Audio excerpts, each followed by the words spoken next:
कृष्णाय वासुदेवाय हरये परमात्मने प्रणतक्लेशनाशाय गोविंदाय नमो नमः। सच्चिदानन्दरूपाय विश्वोत्पत्त्यादिहेतवे तापत्रय विनाशाय श्रीकृष्णाय वयं नमः। समस्त कथा श्रोता बंधुओं को जय श्री कृष्ण, जय श्रीमन्नारायण। आइए चलते हैं कथा प्रवाह में सुखताल, जहाँ श्री सुखदेव जी महाराज राजा परीक्षित जी को श्रीमद् भागवत पुराण की कथा सुना रहे हैं। आइए आप और हम सब भी चलते हैं सुखताल, और वहाँ पर श्री सुखदेव जी महाराज के मुखारविंद से श्रीमद् भागवत महापुराण का श्रवण करते हैं। थोड़ा पिछला प्रसंग देख लेते हैं। पिछले प्रसंग में महाराज 66वें अध्याय की कथा हो गई थी, जिसमें पौंड्रिक की कथा आपने सुनी। भगवान ने पौंड्रिक का उद्धार किया। 67वें अध्याय की कथा आप सुन चुके थे, जिसमें द्विविद नाम का वानर था, बड़ा उत्पाती हो गया था और बलराम जी ने उसका उद्धार किया। यहाँ तक की कथा हो गई थी। आज हमारा चलेगा 68वां अध्याय। इस 68वें अध्याय में बलराम जी के पराक्रम का वर्णन होगा। परीक्षित जी महाराज ने पूछ लिया था गुरुदेव से कि गुरुदेव थोड़ा हमें बलराम जी के भी चरित्र का थोड़ा श्रवण कराइए।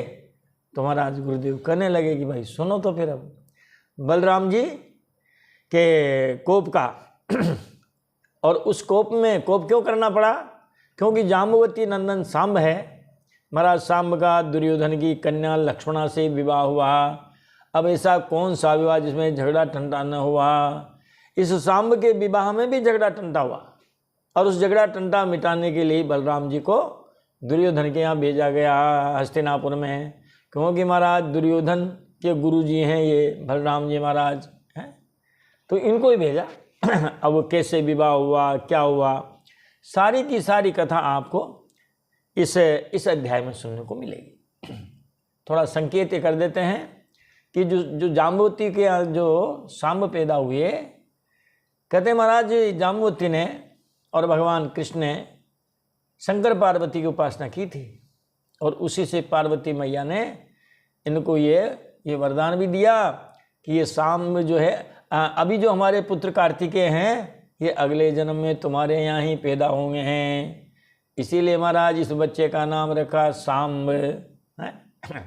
अम्बा स अम्बा इति सांब, अम्बा इति पार्वती। पार्वती माता की कृपा से हुआ, माता पार्वती ने पुत्र दिया, इसीलिए महाराज इनका क्या नाम रखा? सांब, जो बहुत सुंदर थे। सुंदर थे वो आपको अब 11वें स्कंद में सुनाएंगे। वो महात्माओं का जब ये उनकी परीक्षा लेने गए थे एक महिला बना करके, तो वो महिला ये सांब ही बना था। बहुत सुंदर था महाराज। तो चलते हैं अब क्रम से कथा में। श्री शुक उवाच दुर्योधन सुताम राजन लक्ष्मणाम समितिंजयः स्वयंवर स्थाम हरत सांबो जाम्बवती सुतः। श्री सुखदेव जी महाराज कहते हैं कि हे राजन, दुर्योधन ने अपनी पुत्री लक्ष्मणा का महाराज स्वयंवर किया, और उस स्वयंवर में युद्ध में बड़े बड़े वीरों को जीतने वाले जाम्बवती नंदन सांब भी पधारे। स्वयंवर में स्थित दुर्योधन की कन्या लक्ष्मणा को सांब हर लाए। ये हुआ महाराज। सुखदेव जी कथा सुनाने लगे और कहने लगे कि हे परीक्षित, दुर्योधन ने अपनी कन्या लक्ष्मणा का स्वयंवर किया था। उस स्वयंवर में युद्ध में बड़े बड़े वीरों को जीतने वाले जाम्बवती नंदन सांब समितिंजय, यानी युद्ध में सबको परास्त करने वाले, तो सांब वहाँ गए और स्वयंवर में स्थित दुर्योधन की कन्या लक्ष्मणा को हर लाए। ये हो महाराज, यहाँ तो सब हरना ही हरना है। कौरवा कुपिता ऊचु दुर्विनीतो यमर्भकः कदर्चिकृत्य न कन्याम अकामाम अहरत बलात्। सांब ने जब लक्ष्मणा का हरण किया तो महाराज से कौरव बड़े क्रोधित हो गए और कहने लगे कि अयम अर्भकः दुर्विनीतः, अरे देखो तो ये बच्चा बड़ा ढीठ है, बड़ा शैतान है। नह कदर्थी कृत्य, देखो इसने हमारा अपमान किया, हमें अपमानित करते हुए, हमें नीचा दिखाते हुए, कन्याम बलात् अहरत, हमारी कन्या लक्ष्मणा का इन्होंने हरण कर लिया जबरदस्ती। अकामाम, अकामाम का मतलब ये है कि वह तो इसे चाहती भी नहीं थी। न कामाम इति अकामाम, लक्ष्मणा इसे चाहती नहीं थी, फिर भी इसने बलपूर्वक हमारी कन्या का हरण कर लिया। इस जो है ढीठ बालक ने हमको नीचा दिखा दिया। बदनीतेमं दुर्विनीतम किं करिष्यन्ति वृष्णयः यस्मत् प्रसादोपचिताम दत्ताम नो भुंजते महिम। इसलिए ऐसा करो, इमं दुर्विनीतम बदनीत, उसने अपने सैनिकों को आज्ञा दे दी कि इस लड़के को ऐसा करो, पकड़ के बांध दो। वृष्णयः किं करिष्यन्ति, अरे महाराज यदि यदुवंशी सुन भी लेंगे कि हमारे बच्चे को वहाँ हस्तिनापुर में दुर्योधन ने पकड़ के बांध दिया है, सुन भी लेंगे तो हमारा क्या बिगाड़ लेंगे। किम करिष्यन्ति, क्या करेंगे, क्या बिगाड़ लेंगे हमारा, क्योंकि उनको हमने ही आगे बढ़ाया। ये इति वृष्णयः, यादव है, इन्हीं यादवों को हमने हमारी द्वारा जमीन जायदाद इनको दी गई। वे लोग हमारी ही कृपा से, हमारी ही दी हुई जो धन धान्य से परिपूर्ण पृथ्वी है, ये उसका उपभोग कर रहे हैं। प्रसादोपचिताम दत्ताम महिम भुंजते, नह दत्ताम महिम भुंजते, हमारे ही द्वारा इनको धन धान्य से परिपूर्ण पृथ्वी दी गई और जिसका उपभोग कर रहे हैं। निगृहीतम श्रुतम श्रुत्वा यद्येष्यन्ति वृष्णयः भग्नदर्पः समं यान्ति प्राणा इव सुसंयताः। यदि यदुवीर जो है, यादव लोग ये सुन भी लेंगे कि हमारे बेटे को उन्होंने बांध लिया। निगृहीतम श्रुतम, सुतम, सुतम इति पुत्रम, सांबम जाम्बवती नंदनम, यदि वो सुन भी लेंगे कि हमारे बेटे को सांब को जो है कौरवों ने पकड़ के बांध लिया है, और यदि वो यहाँ आएंगे बच्चे को छुड़ाने, युद्ध करने, तो महाराज हम उनका घमंड चूर चूर कर देंगे। उनके घमंड को वैसे ही चूर कर देंगे जैसे संयमी व्यक्ति प्राणायाम आदि के द्वारा अपनी इंद्रियों को शांत कर देता है। इंद्रियां तो चलायमान होती है महाराज, और इंद्रियों में भी ज्ञानेंद्रिय, और फिर एक उभयात्मक है मन, ये कर्मेंद्रिय भी माना जाता है, ज्ञानेंद्रिय भी माना जाता है। तो महाराज ये जो है, जो संयमी व्यक्ति होता है वो इनको महाराज उपवास के द्वारा, प्राणायाम के द्वारा इनको शांत कर देता है। वरना तो कि इंद्रिय न सूरन न ज्ञान सुहाई, विषय भोग पर प्रीति सदाही। इंद्रिय न सूरन न ज्ञान सुहाई, विषय भोग पर प्रीति सदाही।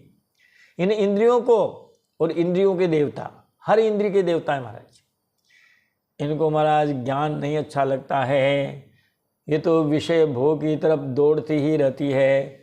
लेकिन जो तपस्वी लोग होते हैं वो प्राणायाम आदि के द्वारा जैसे इन इंद्रियों को शांत कर देते हैं, इनके वेग को रोक देते हैं, ऐसे ही हम भी उनको जो है यादों को क्या करेंगे, उनके घमंड को शांत कर देंगे, चूर चूर कर देंगे। आने तो दो। अब फौज बनी महाराज। इति कर्ण शलो भूरी यज्ञ केतु सुयोधन सांब मारे बिरे बद्धुम कुरु वृद्धानुमोदिता।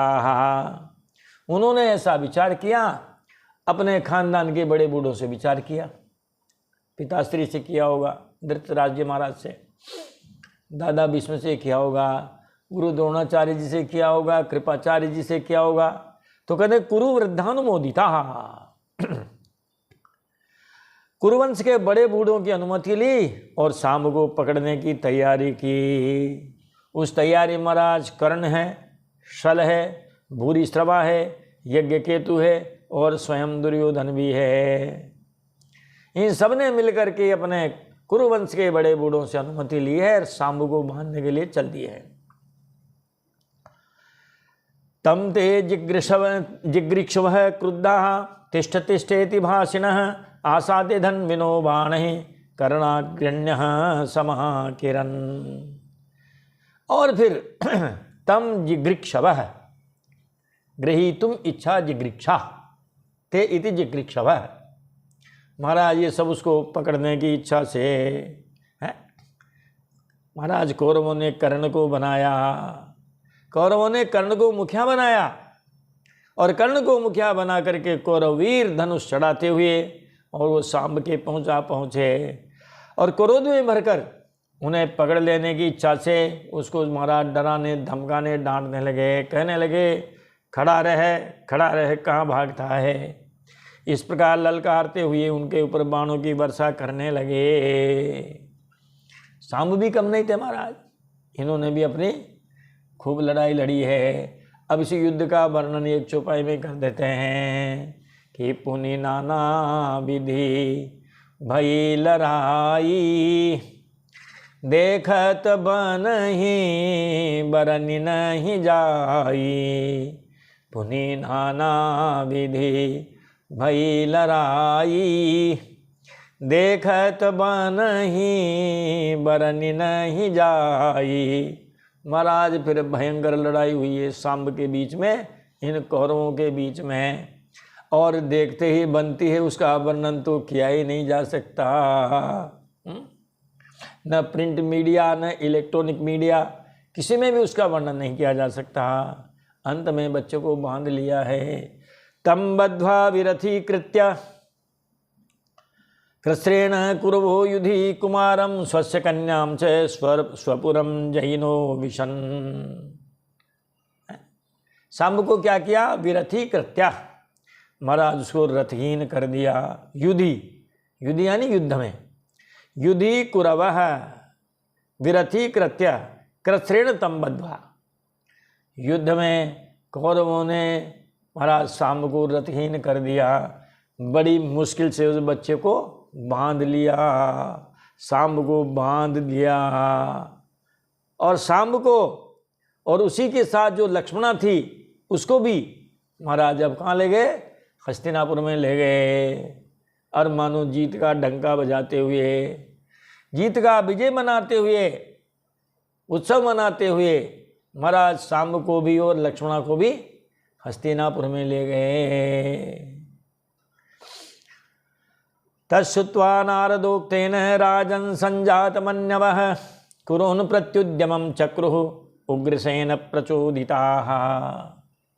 अब यहाँ महाराज सांब की तलाश हुई है, जिसे अनिरुद्ध जी नहीं मिले थे। 4 महीने बीत गए थे बरसात के, है ना।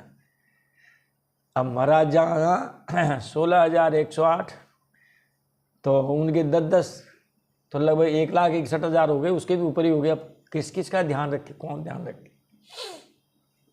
वो तो भला हो नारद जी का, वो सबकी याद रखते हैं इनके बच्चे कहाँ कहाँ हैं।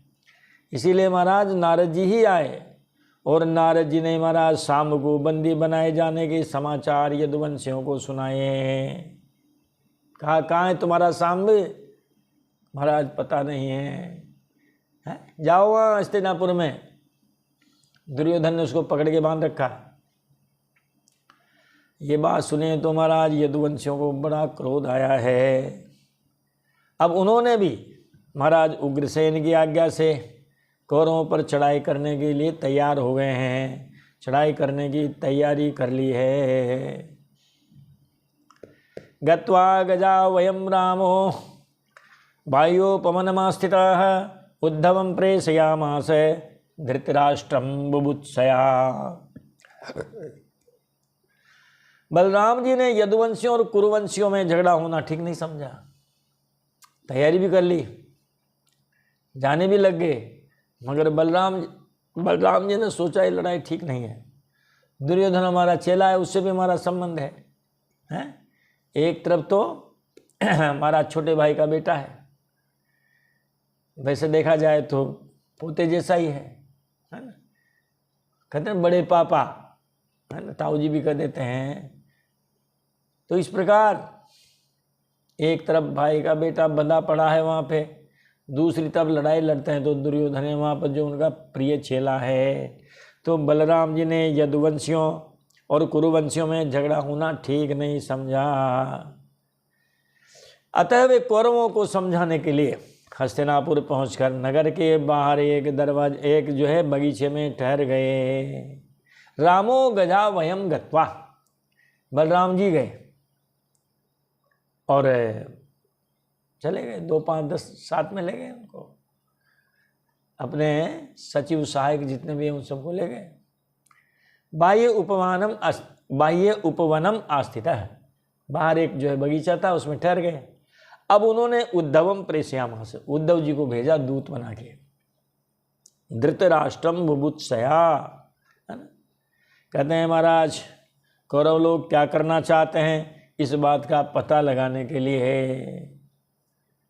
और जो है उद्धव जी को धृतराष्ट्र के पास भेजा कि जाके कहो बलराम जी आए हैं और उनसे सारी बात भी जान लेना। दूत का काम तो यही होता है महाराज। जो चतुर व्यक्ति होते हैं, ज्ञानी होते हैं, समझदार होते हैं, उन्हीं को दूत बनाया जाता है। तो सुखदेव जी महाराज कहते रहे राजन, बलराम जी हस्तिनापुर पहुँचे हैं, बाहर बगीचे में ठहरे हैं और कौरव क्या करना चाहते हैं इस बात को जानने के लिए महाराज उन्होंने उद्धव जी को धृतराष्ट्र के पास भेजा। सोभिवन्द्याम्बिका पुत्रम भीष्मं द्रोणं च बाल्लिकं दुर्योधनं च विधिवत् राममागतम अब्रवीत। महाराज उद्धव जी गए हैं और अंबिका पुत्रम अभिवन्द्य, उन्होंने जाकर के धृतराष्ट्र जी महाराज को महाराज प्रणाम किया है, उनकी वंदना की है, भीष्म जी की वंदना की है। द्रोणम च बाल्लिकम, द्रोणाचार्य जी की और राजा बाल्लिक की, इनकी महाराज सबकी उन्होंने वंदना की है। दुर्योधनम च विधिवत, और दुर्योधन को भी उन्होंने महाराज जय श्री कृष्ण कहा है और कहा है कि बलराम जी पधारे हैं। रामम आगतम अब्रवीत, बलराम जी आए हैं इस प्रकार के समाचार उद्धव जी ने कहे। अरे महाराज ये कहते हो तो बहुत प्रसन्न हो गए हैं। तेति प्रीतास्तमा कर्ण प्राप्तम रामम सुरितमम तमर्चयित्वा अभिययुः सर्वे मंगल पहाणयः।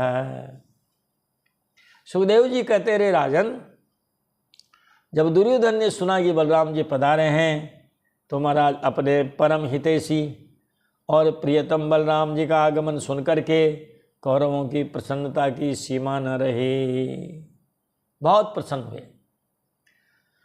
वे उद्धव जी का विधि पूर्वक सत्कार करके अपने हाथों में मांगलिक भेंट ली है और भेंट लेकर के बलराम जी की अगवानी करने चले हैं।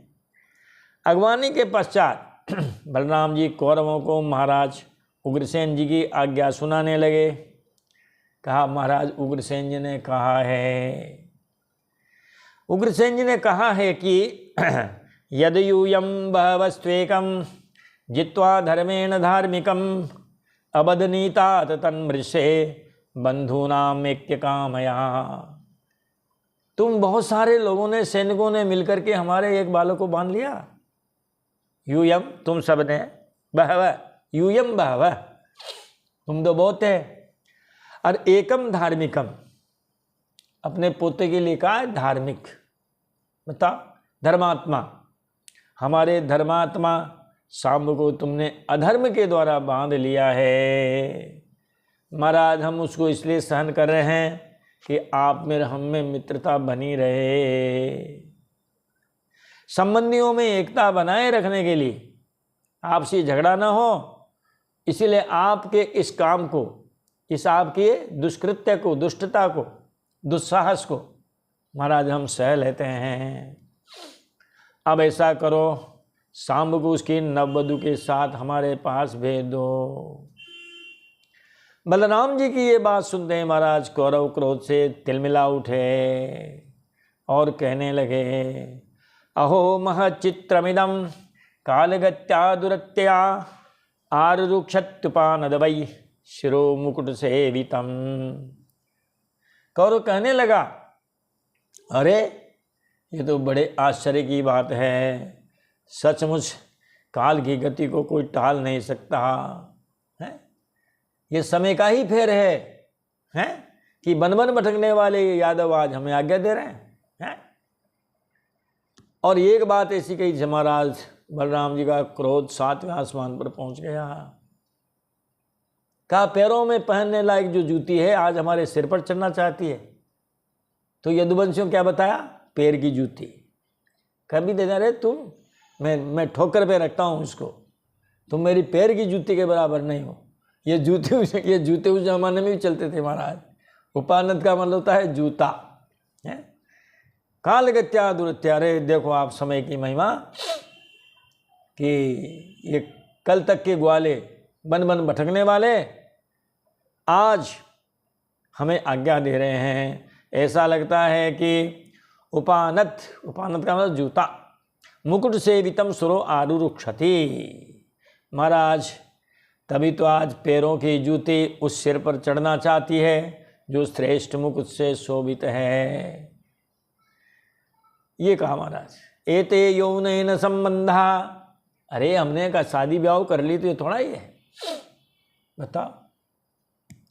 एते यौनैन संबंधा सह शय्यासनासना वृष्णयास्तुल्यताम नीता अस्मद्दत्त नृपासना।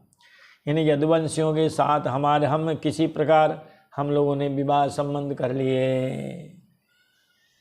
ये देखो महाराज, ये हमारे साथ सोने बैठने और एक पंक्ति में खाने पीने लगे। हम लोगों ने इन्हें राज सिंहासन दे करके राजा बनाया और इनको अपने बराबर कर लिया। दुर्योधन ने कहा, अब इनसे ये राज चिन्ह जो है ये सब छीन लेना चाहिए। इस प्रकार वो गुरुजी तो धरे रहे एक तरफ। अरे महाराज गुरुजी की भी उन्होंने तो पूरी जो है वहाँ इस तरह से अपमान कर दिया। अभी और कहेंगे, अभी सुन रहे हैं बलराम जी। अलम यदूनाम नरदेव लांछनई दातु प्रतीपई फणिनामिवामृतम यस्मात् प्रसादोपचिता हि यादवा आज्ञापयन्त्यद्यगथ त्रपावत। अलम यदूनाम नरदेव लांछनई। महाराज अब इन यदुवंशियों के पास राज चिन्ह रहने की आवश्यकता नहीं है। नरदेव लांछनई यदूनाम अलम। राजा ये जो यदुवंशी हैं इनसे आज छत्र मुकुट कुंडल इनके जितने हैं सब हमें छीन लेना चाहिए। ये हमने दिए, अरे हमसे उल्टे हो रहे हैं।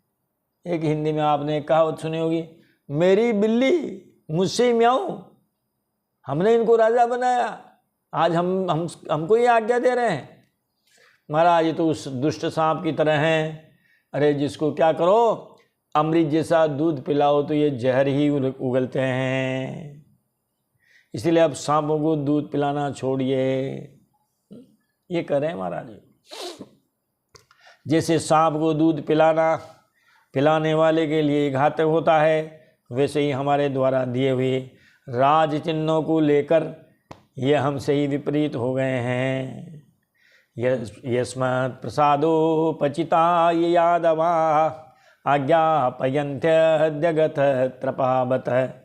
ये यादव थे क्या, ये ग्वाल बाल थे तो महाराज हमारी ही कृपा प्रसाद से उन्नति पाकर अब हम पर ही हुक्म चलाने लगे हैं। ये बड़े आश्चर्य की बात है। इतनी बातें जब कौरवों की सुनी महाराज, तो कौरवों की बात सुनकर बलराम जी क्रोधित हो गए और क्रोधित होकर के कहने लगे, अद्य निष्कौरवीं पृथ्वीं करिष्याम्यत्यमर्षितः गृहीत्वा हलमुत्तस्थौ दहन्निव जगत्त्रयम्। कहने लगे, आज मैं सारी पृथ्वी को कौरवों से हीन कर दूंगा। इति अमर्षितः। इस प्रकार बलराम जी क्रोधित हुए, क्रोध में मर गए महाराज बलराम जी। क्योंकि वो तो लखन लाल जी के ही तो अवतार है, शेषावतारी तो हैं महाराज। तो शेषनाग को तो महाराज फन्नट आएगा ऐसे ही। अरे महाराज पूंछ पे पैर रख दे कोई, तब भी पलट के महाराज झपट्टा मार ही देते हैं। तो बलराम जी क्रोधित हो गए, क्रोध में आकर के कहा, आज मैं इस पृथ्वी पे से कौरवों का नाम निशान मिटा दूंगा। ये कह के महाराज अपना हल लेकर के उठ करके खड़े ही हो गए। उत्तस्थौ, उठ के खड़े हो गए, मानो आज 3 लोगों को जला डालेंगे हैं।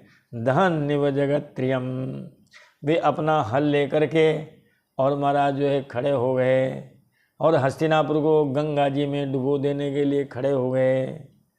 अब कौरव लोग महाराज घबरा गए, कहा तुम्हारा ये हस्तिनापुर, आज मैं इसको क्या करूँगा, गंगा जी में डुबो दूंगा। हल लेकर के खड़े हो गए महाराज, रोप दिया, खींचने लग गए।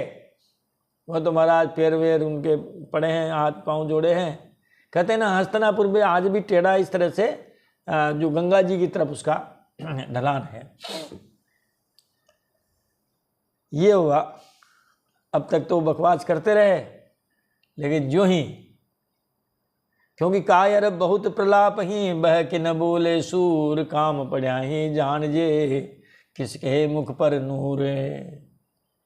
कायर बकवास करते हैं, बहादुर व्यक्ति ज़्यादा बड़बोले नहीं होते हैं, अपना काम करते हैं और पराक्रम दिखाते हैं। बलराम जी महाराज हल लेकर के खड़े हो गए, कह दिया मैं आज कौरवों से हीन कर दूंगा। इतना क्रोध आया मानो त्रिलोकी को ही जला डालेंगे हैं, और हस्तिनापुर को गंगा जी में डुबोने के लिए तैयार हो गए। अब तो क्या महाराज, चमत्कार को नमस्कार होना ही फिर। तमेव शरणम जगमुहु स कुटुम्बाजिदिवि शवः, स लक्ष्मणं पुरस्कृत्य साम्यं प्राञ्जलयः प्रभुम। बताओ मगर इनके लड़के भी कैसे उत्पात करते हैं, हर किसी को वो भी हर लाया, ये भी हर लाए, ये भी हर लाए, फिर लड़ाई झगड़ा टंटाबाजी। महाराज फिर उन लोगों ने तमेव शरणम जगमुह, भगवान बलराम जी की शरण में गए हैं। सकुटुम्बा, अब बीबी बच्चों सबको साथ ले लिया है, महिलाओं को बच्चों को सबको साथ आगे कर लिया, और महाराज चरण वंदना की है बलराम जी की। किस लिए? जिजीविषा है ना, जिजीविषा, जिजीविषा है ना जीने की इच्छा, लालसा, वरना सब जाने वो तो। अब इस प्रकार जीने की इच्छा रखने वाले भाई कौरव अपने सब कुटुंबी भाई बंधुओं के साथ में बलराम जी की शरण में गए हैं। अब तो महाराज लक्ष्मणा को उन्होंने सजा दजा दिया, और जो है हाथ जोड़े हैं, और हाथ जोड़ करके महाराज आ गए हैं बलराम जी के सामने। महाराज ये आपकी पुत्र वधू लो, और ये आपके कंवर साहब को भी लो। प्रतिगृह्य तु तत्सर्वम, बलराम जी महाराज ने अपने पुत्र को लिया है, उस पुत्र वधू को भी लिया है। भगवान सात्वतर्षभः, यदुवंश शिरोमणि भगवान बलराम जी ने महाराज कन्या को स्वीकार किया है। और सुतम सुन प्रागात सुरद्भीर अभिवंदिता है, महाराज दान दहेज दिया उसको भी लिया है। ससुतः, सुतेन सहित इति ससुतः, अपने पुत्र शांबु को लिया। सस्नुषः, स्नुषया सहित इति सस्नुषः, स्नुषा का मतलब है पुत्र वधू, पुत्र वधू को लिया, पुत्र को लिया, और सबको लेकर के महाराज कौरवों का अभिनंदन स्वीकार किया है।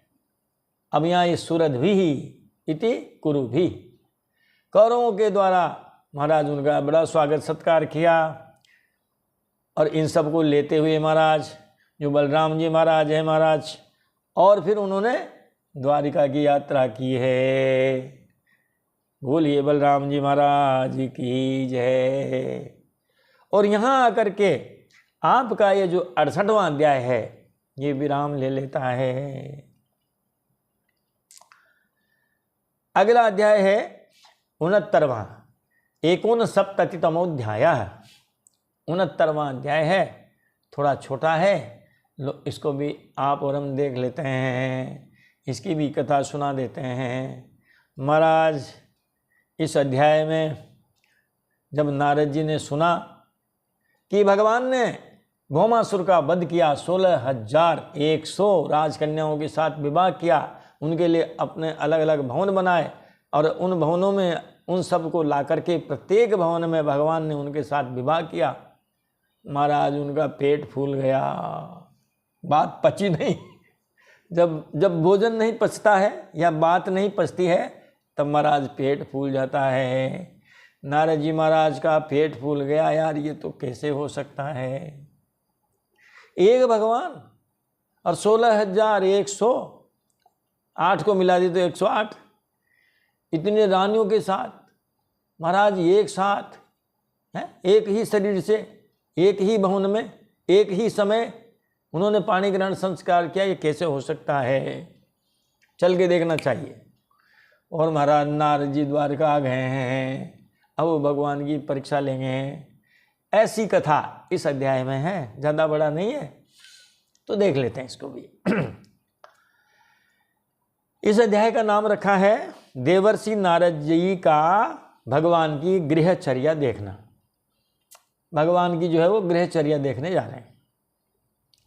श्री शुक उवाच नरकम निहतम श्रुत्वा ततोद्वाहम च योषिताम कृष्णेनैकेन बभ्भीनाम तद्दिदक्षुष्म नारद। नरकासुर, उसका एक नाम है भौमासुर।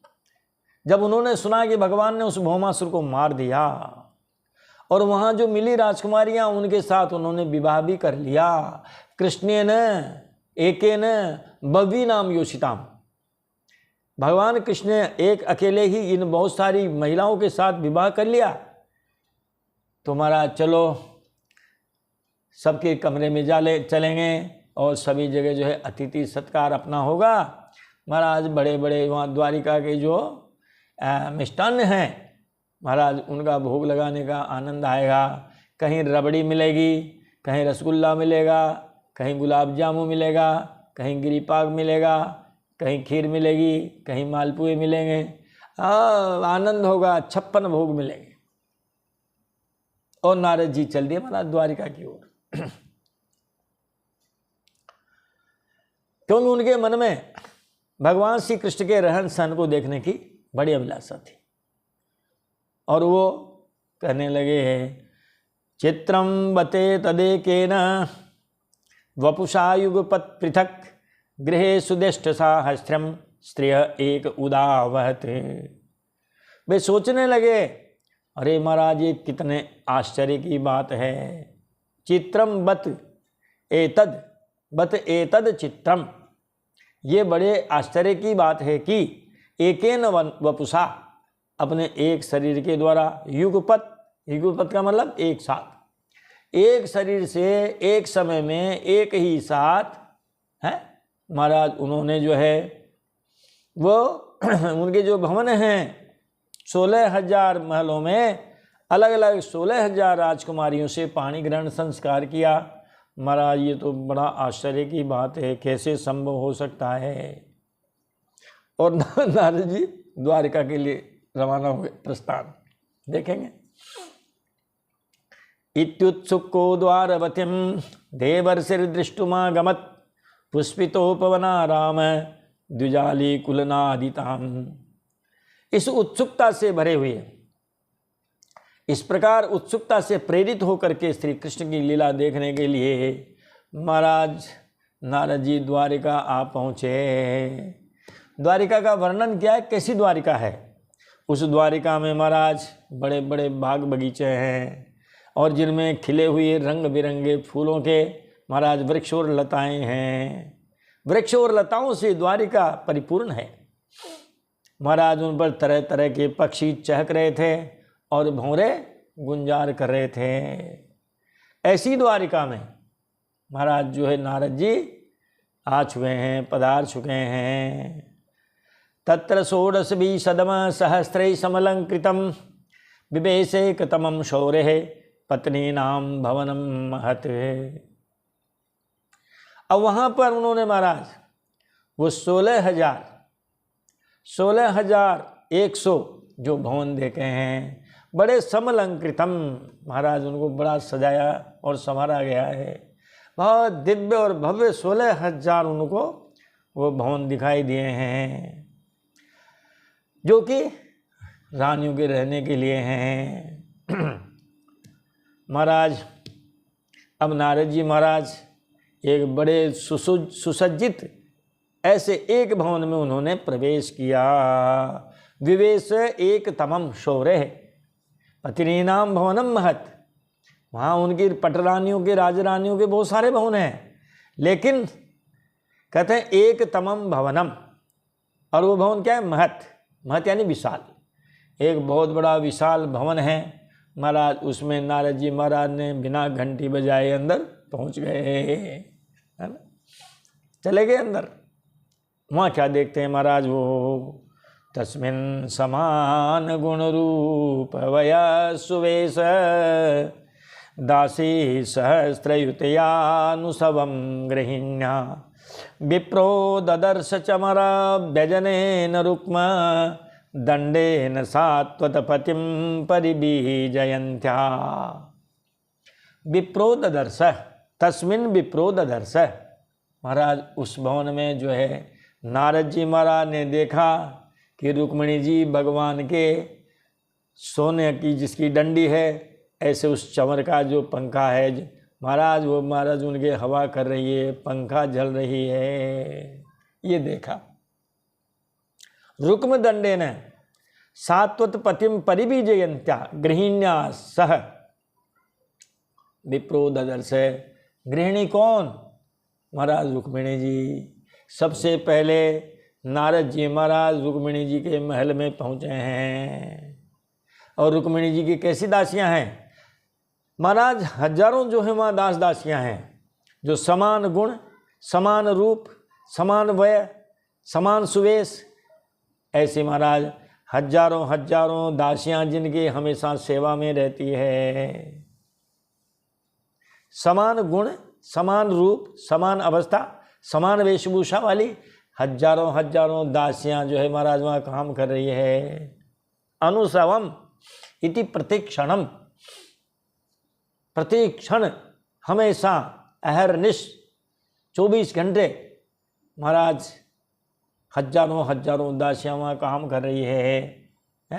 उनसे घिरी हुई महाराज रुक्मिणी जी हैं, और रुक्मिणी जी अपने हाथ में महाराज रुक्म दंड, रुक्म का मतलब सोना, सोने का जिसका डंडा है, ऐसे उस पंखे से भगवान श्री कृष्ण के पंखा झुला रही है। महाराज जो है भगवान श्री कृष्ण पलंग पर विराजमान हैं, रुक्मिणी जी पंखा जल रही है, ऐसे देखा। जो ही भगवान की निगाह पड़ी, अरे नारद जी महाराज घंटी तो बजा के आते महाराज, क्योंकि वो तो परीक्षा लेने गए महाराज। जो परीक्षा लेने आएगा वो घंटी क्यों बजाएगा? क्यों आवाज लगाएगा? तो तम सन्निरीक्ष्य भगवान सहसोत्थित स्त्री पर्यंकत सकल धर्म भृताम वरिष्ठ आनम्य पादयुगलम शिरीषा किरीट जुष्टेन सांजल रवि विविशिदासने स्वे। है ना? तम सन्निरीक्ष्य, महाराज भगवान ने जब नारद जी को देखा तो सहसोत्थित स्त्री पर्यंकता, रुक्मिणी जी के पलंग से महाराज भगवान उठ खड़े हुए। जबकि भगवान क्या हैं? महाराज समस्त धार्मिकों के मुकुटमणि हैं, सकल धर्म भर्ताम वरिष्ठ है। वे भगवान जो समस्त धार्मिकों के मुकुटमणि हैं, ऐसे भगवान ने जब नारद जी को देखा तो नारद जी को देखते ही रुक्मिणी जी के महाराज उस पलंग से उठ के खड़े हो गए। आनम्य पादयुगलम शिरीषा किरीट, और भगवान ने अपने किरीट से युक्त, उस मुकुट से युक्त अपने जो है सिर से नारद जी महाराज के पैरों में प्रणाम किया। देखो नारद जी महाराज का ठाठा। और जुष्टेन सांजलि रवि विषदासने स्वे, महाराज उनके हाथ जोड़े हैं, हाथ जोड़ करके अपने जो मुकुट युक्त सिर है उस सिर से उन्होंने महाराज नारद जी महाराज के चरणों में प्रणाम किया। हाथ जोड़ करके उन्हें और अपने आसन पर बैठाया। अलग कुर्सी नहीं, अलग पलंग नहीं, अलग बेड नहीं है? भगवान ने सोफा अलग नहीं, भगवान का खुद का आसन, खुद का पलंग, नारद जी महाराज को पलंग पर बैठाया है। अब नारद जी ने देख लिया, चलो ठीक है भाई, एक तो देख लिया, अब और आगे चलते हैं। देखें, भगवान श्री कृष्ण ने स्वयं ही नारद जी के पांव पकड़े। महाराज, ये है ब्राह्मणों का रुतबा उस जमाने का। पर ब्राह्मण भी चमत्कारी थे साहब महाराज वो। अब आज की बात कहें कि साहब आज के ब्राह्मणों का श्राप नहीं लगता, ये नहीं होता, वो नहीं होता, तो हम भी तेजहीन हो गए महाराज। तो भगवान ने नारद जी के अपने हाथों से पांव धोए हैं, उनका चरणामृत महाराज उन्होंने सिर पर धारण किया है? पूरे मकान में उनका छिड़काव करवाया है। ब्राह्मण देव आए हैं, हो गई यहाँ उनसे जो है जय गोवर्धन नाथ जी हो गई है महाराज। अब नारद जी ने सोचा आगे चलते हैं। तो नारद जी महाराज जो है लगभग सभी जगह गए, भगवान उनको सब जगह मिले हैं। लाओ 10वां स्कंद है, तो 10वां स्कंद में 16,108 तो कहाँ वर्णन करेंगे महाराज। लो हम आपको 10 जगह की बातें सुना देते हैं। सबसे पहले गए रुक्मिणी जी के यहाँ, तो उन्होंने भगवान को जो है भगवान के ऊपर रुक्मिणी जी के द्वारा पंखा झलते हुए देखा। दूसरी जगह गए तो महाराज उद्धव जी के साथ वो चौपड़ खेल रहे थे। ये लो साहब, जब वहाँ से आगे गए तो महाराज वो बच्चों को खिलाते हुए मिले हैं। 10 बच्चे हैं ना, तो यार ये आप भी खिलाओ थोड़ा बहुत गृहस्थी में। पुरुष वर्ग भी थोड़े बहुत तो हाथ बटाते हैं साहब महिलाओं का। स्कूल का टाइम हो, 2 बच्चे स्कूल जाते हों तो मम्मी पापा दोनों निपटाते हैं उनको, फिर दोनों ही लगते हैं महाराज वो। महाराज कहीं गए तो स्नान की तैयारी कर रहे हैं, और उनकी धर्म पत्नी जो भी जिस कमरे में गए हुए हैं उनको महाराज वो उनके वस्त्र स्नान ध्यान की तैयारी वो कर रही होगी। तो भगवान को स्नान की तैयारी करते हुए देखा। एक जगह गए तो महाराज वो मंत्रियों से मंत्रणा करते उनको देखा। एक कमरे में गए तो भगवान जो है अपनी धर्म पत्नी के साथ हवन करते हुए उनको दिखाई दिए। किसी जगह उनकी जो धर्म पत्नी थी वो ब्राह्मण भोजन करा रही थी, तो महाराज ब्राह्मण भोजन कराते हुए पुरुषगारी करते हुए उन्होंने भगवान को देखा। एक जगह गए तो महाराज युद्ध की तैयारी करते हुए देखा कि भाई अपनी सेना को सजा लो, ढाल तलवार जितने में ना भाला बल्लभ तोप तमंचे सब संभाल लो, तो युद्ध की तैयारी करते हुए देखा। किसी जगह महाराज बेटे बेटी बहुत हैं तो विवाह की तैयारी करते हुए देखा। और किसी जगह महाराज अपने पुत्रियों को ससुराल के लिए विदा करते देखा। कहीं गए तो अपने पुत्र वधुएं जो आई है गृह प्रवेश का उत्सव करते हुए देखा। मतलब जहाँ गए वहीं उनको भगवान दिखाई दिए। उनका सिर चकरा गया है। कहाँ महाराज वो खीर रबड़ी, कहाँ वो जो मालपुए हैं, उनका सिर चकरा गया। भगवान नारद जी जहाँ जहाँ भी गए, ये 2, 5, 10 जगह गए, फिर महाराज उन्होंने हाथ जोड़ लिए हैं। भगवान को सभी जगह उपस्थित देख करके नारद जी ने कहा महाराज आपकी हमने ये लीला देख ली है। अनुजानी ही माम देव, महाराज अब हमें जाने की इजाज़त दीजिए। देख लिए आपके सब ठाट बाट। अनुजानी ही माम देव लोकास्ते यशसा प्लुतान पर्यटामी तवोद्गायन लीलाम भुवन पावनिम। हे देवादिदेव, 14 भुवन आपके सुयश से परिपूर्ण हो रहे हैं। ते यशसा लोका आप्लुतान, 14 भुवन आपके यश से महाराज जो है परिपूर्ण हो रहे हैं।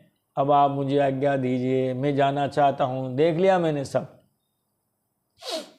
और मैं जाऊँगा तो मैं आपकी त्रिभुवन पावनी लीला का गान करता हुआ महाराज उन लोकों में विचरण करूँगा।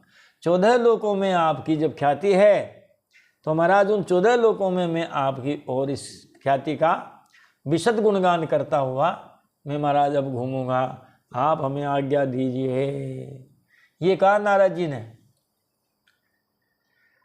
कि महाराज हम आपके गुणगान करते हुए घूमना चाहते हैं। आप क्या है उनका गुणगान भजन? श्रीमन नारायण नारायण नारायण श्रीमन नारायण नारायण नारायण लक्ष्मी नारायण नारायण नारायण बद्री नारायण नारायण नारायण सत्य नारायण नारायण नारायण सत्य नारायण नारायण नारायण श्रीमन नारायण नारायण नारायण। महाराज हम इस तरह से करते हुए घूमना चाहते हैं, आप हमें इजाज़त दे दीजिए। बोलिए द्वारकाधीश भगवान की जय।